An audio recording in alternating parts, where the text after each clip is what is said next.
Assalamualaikum warahmatullahi wabarakatuh. Perkenalkan nama saya Rizko Landari dengan NIM 20110241364, program studi S1 Kesehatan Masyarakat. Pada periode kali ini saya akan membahas pada pertemuan 10 tentang konsep gizi seimbang.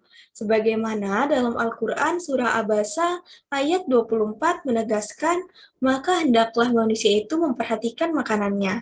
Adapun perbedaan gizi seimbang dengan 4 sehat 5 sempurna memiliki perbedaan utama, yaitu yang pertama pada perbedaan penekanan pesan. Dalam pedoman gizi seimbang, yaitu susunan makanan, sehari-hari mengandung zat gizi dalam jenis dan jumlah yang dibutuhkan oleh tubuh. Sedangkan pada 4 sehat 5 sempurna menekankan pada konsumsi nasi, lauk pauk, sayur mayur, dan buah-buahan, serta susu untuk penyempurna. Kemudian yang kedua yaitu perbedaan susu. Pada pedoman gizi seimbang yaitu susu sebagai salah satu sumber protein dan mineral yang bisa digantikan dengan jenis makanan lain. Sedangkan pada 4 sehat 5 sempurna, susu dijadikan sebagai penyempurna. Kemudian yang ketiga yaitu perbedaan porsi. Pada pedoman gizi seimbang yaitu menjelaskan jumlah yang harus dikonsumsi setiap hari untuk tiap kelompok makanan. Sedangkan pada 4 sehat 5 sempurna, untuk porsi tidak menyertakan jumlah yang harus dikonsumsi dalam setiap harinya. Kemudian yang keempat, itu perbedaan minum air mineral. Pada pedoman gizi seimbang, yaitu menjelaskan pentingnya kebutuhan minum air mineral kurang lebih 8 gelas per hari. Sedangkan pada 4 sehat 5 sempurna, tidak menjelaskan bahwa tubuh perlu air mineral dalam jumlah cukup. Nah, pada pembahasan gizi seimbang, itu terdapat tumpang gizi seimbang, yaitu yang pertama, pada tingkat pertama, merupakan tingkatan paling dasar, yaitu menjaga berat badan ideal dan rutin untuk berolahraga. Karena dengan menjaga berat badan ideal dan rutin berolahraga, amat berpengaruh pada kualitas pola hidup sehat. Kemudian pada tingkatan yang kedua, merupakan air putih 18 gelas atau setara dengan 2 liter per hari. Sebab air putih berperan sebagai pembentuk sel dan cairan tubuh, pengaruh suhu tubuh, mengatur suhu tubuh, pelarut zat-zat gizi lainnya hingga membantu dalam proses pencernaan. Kita dapat menghitung kebutuhan air diri sendiri dengan menggunakan rumus BB atau berat badan dibagi 30. Contohnya seperti berat badan saya sekarang adalah 45 kilo. Kemudian 45 dibagi 30, maka mendapatkan hasil yaitu 1,5. Maka kebutuhan air yang saya butuhkan untuk setiap harinya yaitu 1,5 liter per hari. Nah, sangat gampang ya untuk menghitung kebutuhan air diri kita. Kemudian kita lanjutkan lagi pada tingkatan ketiga, merupakan makanan tinggi kaya akan sumber karbohidrat seperti nasi, kentang, roti, biskuit, jagung, dan ubi.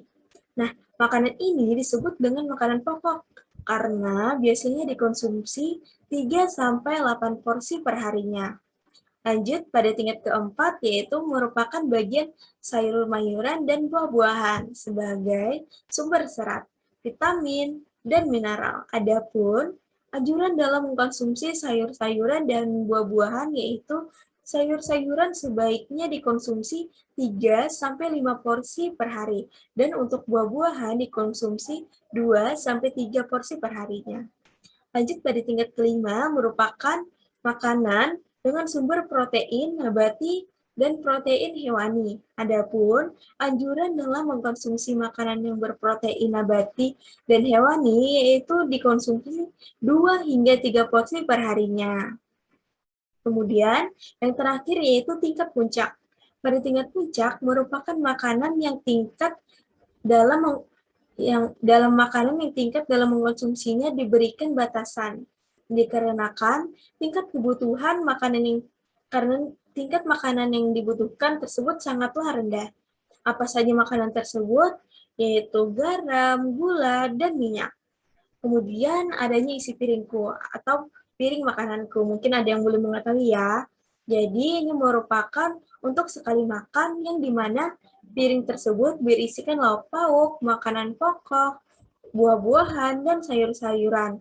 Nah, isi piringku ini bertujuan sebagai panduan untuk menunjukkan sajian makanan dan minuman setiap kali makan. Contoh sarapan, makan siang, dan makan malam.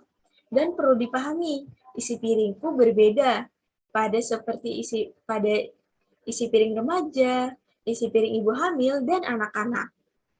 Nah, untuk melengkapi piramida pada adanya 10 pesan gizi seimbang, di antara yang pertama yaitu biasakan mengonsumsi aneka ragam makanan pokok, batasi konsumsi pangan manis, asin, dan berlemak. Kemudian yang ketiga, lakukan aktivitas fisik yang cukup dan pertahankan berat badan ideal.